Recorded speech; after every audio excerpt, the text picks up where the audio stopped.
second World War II veteran is Bob Fulham.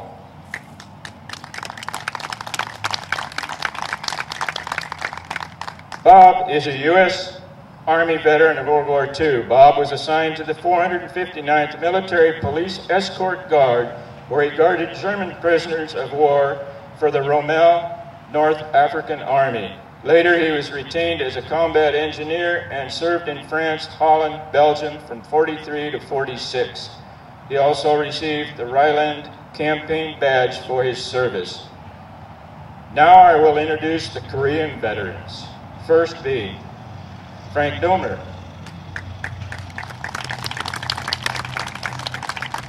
He is a draftee and U.S. Army veteran. Frank was assigned to the 3rd Infantry Division where he served as a communications sergeant in the 39th Field Artillery Battalion. Steve Cohn.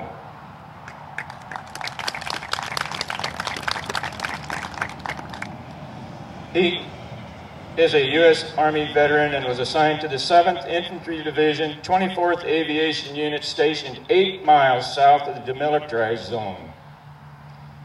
2 veterans from the Cold War are with us today. Brad Shelburne. He is a U.S. Air Force veteran of Germany. Brad was assigned to the 50 Fighter Bomber Wing, the 81st Fighter Bomber Squadron, which checked Soviet air power and kept Germany liberated. Tony Meeker. Tony is a U.S. Air Force veteran of Vietnam. In the Air Force, Tony was trained in aerial photo reconnaissance and first participated in gathering intelligence data during the Cuban Missile Crisis.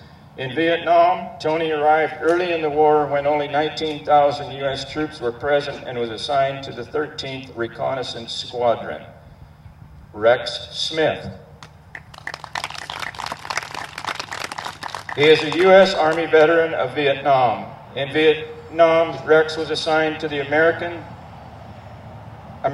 Division of the Military Intelligence Unit and is the recipient of a Bronze Star. Juan Palacios.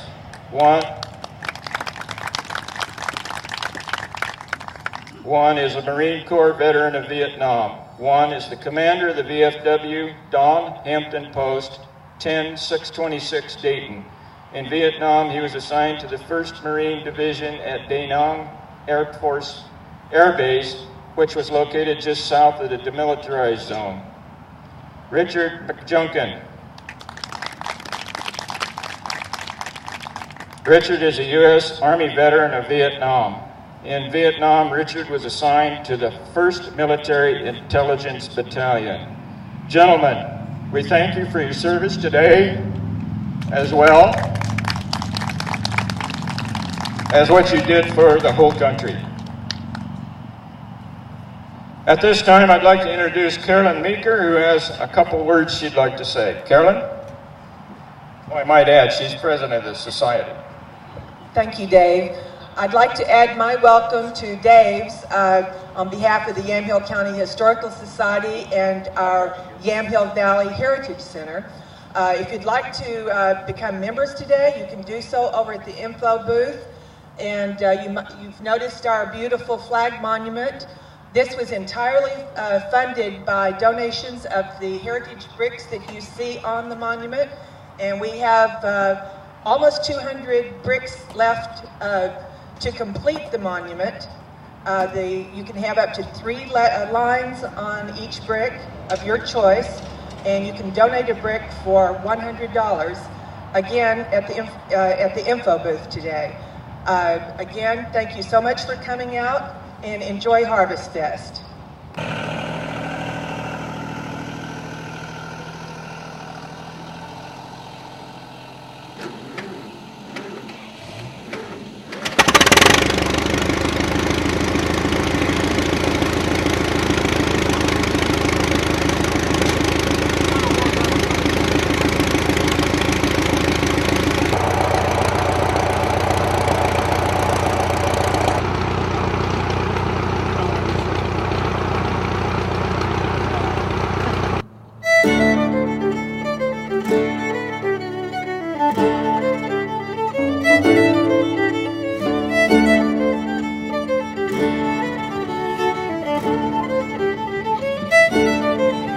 No,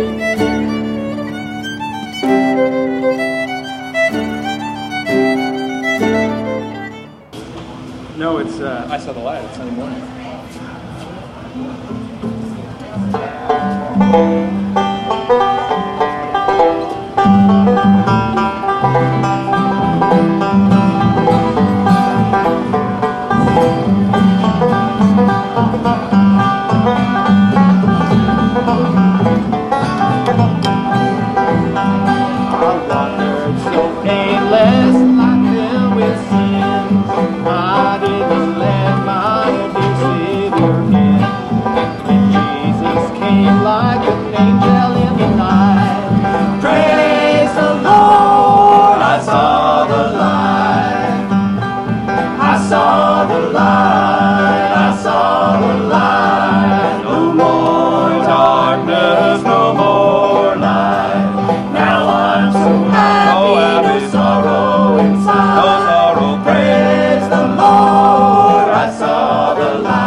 Okay, our next tractor is also belongs to clip that was driven by his father Glenn.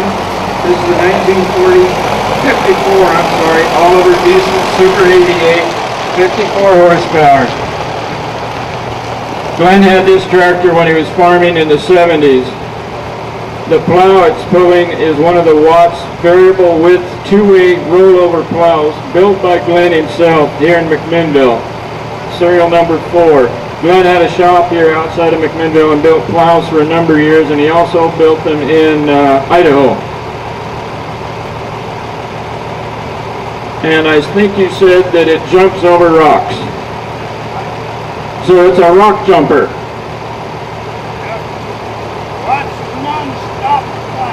A rock non-stop plow. I stand corrected.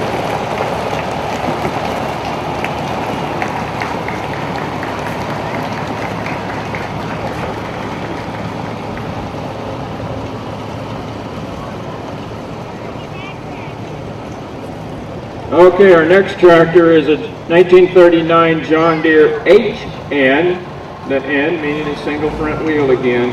The H is a 9.5 horsepower tractor. It belongs to again Cliff Watts. And you might wonder, what in the world is that up front? That's kind of scary. It's called a hay sweep. They would cut the hay and let it dry, and then they'd run down the swath with this and pick the hay. And pick the hay up and take it to a stack yard where it would be stacked. This was a real fast way to put up hay where you're feeding the stock in the same field the hay was being made in. Thanks.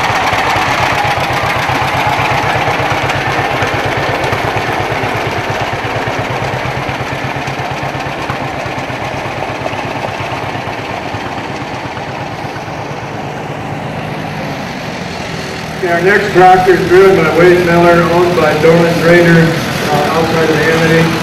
This is a 19-something Model B Alice Chalmers. It's kind of a special one. It's a 1944, I've been informed. 54, I'm sorry. I missed the thumb. 1954 Alice Chalmers is kind of a special one because it has a 2-speed transmission, auxiliary transmission, besides the original 3-speed. It was put in so it would gear down and go slower. These were a very, very popular tractor in the 40s and early 50s. There was a bajillion of them made. They were cheap to buy. You could get all kinds of implements for them for this. In those days, the small farmer, you could get rid of the horse and go the modern way. Next, we have a 1947 Ford truck cab over owned by Cottrell of Amity. This tractor was purchased new in 47 by Broadmead Farms near Amity to haul sheep and grain. It's been owned by Tom since 74, and he's used it now to haul his grapes to market. It has the original Ford flathead V8 4-speed transmission with a 3-speed Brownie, giving it 12 speeds forward and 3 in reverse. Thanks for bringing it, Tom. Nice restoration. Our next tractor is a Cliff Watts John Deere 50. Again, single front wheel. Very popular. The Watts family originally came from the Napa area, and that's why they own a lot of the single front wheel tractors during the row crop work.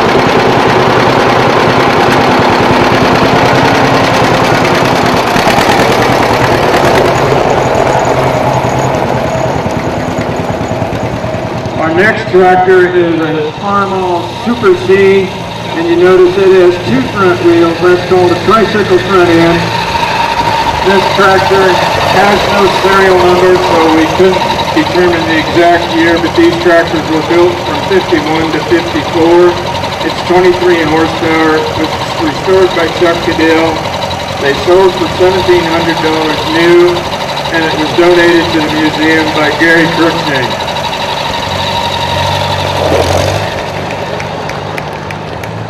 Well, it would appear to me that this probably isn't a tractor. This is a 1910 International Auto Body, owned by Frank Sherman there in the McMinnville area. It's 20 horsepower, 2-cylinder, air-cooled. There was only 300 with the bent wood frame touring body. There's only 200 in existence today, and the other one is in the Midwest. This was sold to farmers for use in cotton fields as it fits between the cotton rows. Notice on the rear, Oregon's first license plate, a 1911 first-year Oregon licensed vehicle. It took Frank 30 years to get this license plate. Very neat vehicle. Thanks, Frank, for demonstrating it for us today. Cool. I like the license plate too.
But it was also laid eggs. There were no males around. It took on.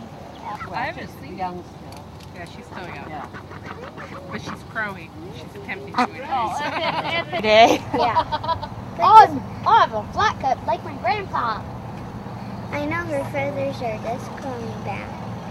Yeah. They will grow back. And you'll look pretty again. Yeah. I wish I had a pet pigeon.